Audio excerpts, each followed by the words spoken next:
Welcome to The Explainer. Today, we're doing something a little different. We are looking at a document that feels a lot less like your traditional geopolitical text and a whole lot more like a blaring, urgent siren.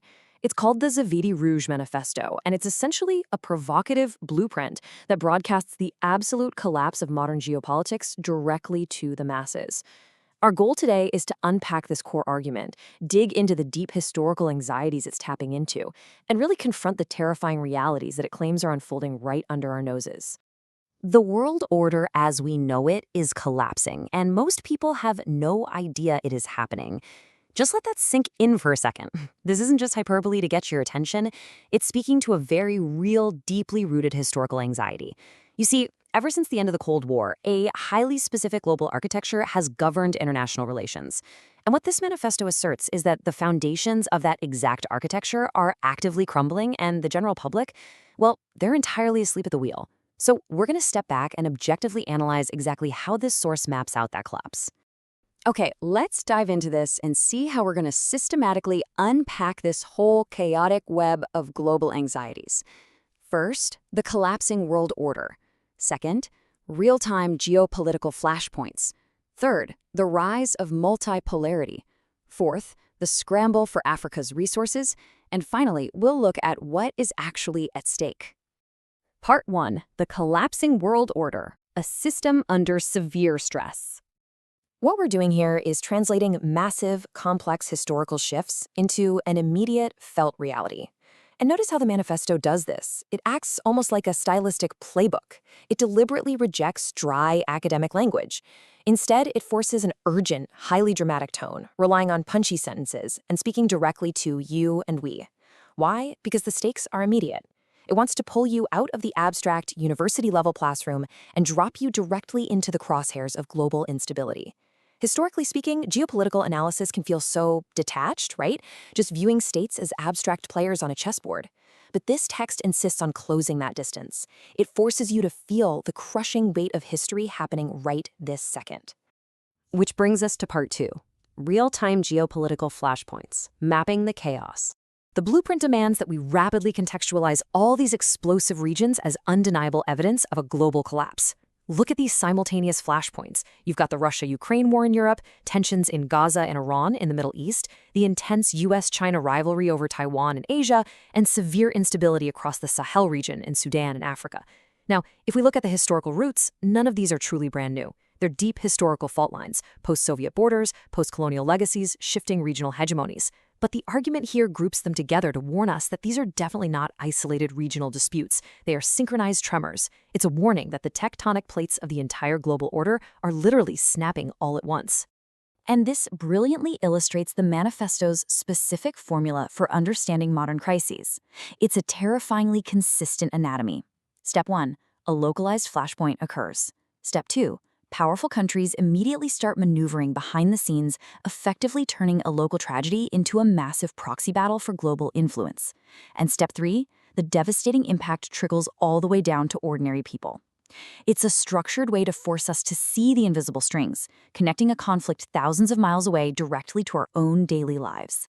Moving on to part 3, the rise of multipolarity, a massive global power shift. So what does this all mean? Well, all this localized maneuvering is actually a symptom of a much larger macro shift. The manifesto leans heavily into this concept of multipolarity. This is defined as a global distribution of power, where multiple nations or blocks of nations share significant military, cultural, and economic influence. From a historical perspective, this is an absolute departure from the unipolar system that dominated right after the fall of the Soviet Union in 1991, where the United States and its Western allies held largely unchecked global dominance. The source is declaring that that specific era is definitively over. It's being replaced by a chaotic, highly contested reality where multiple centers of gravity are violently competing for supremacy. Now, what's really interesting about this transition is that it's no longer just a narrative of Western dominance. We're looking at what the source calls a new Cold War. It's an intricate, multi-layered struggle between major powers.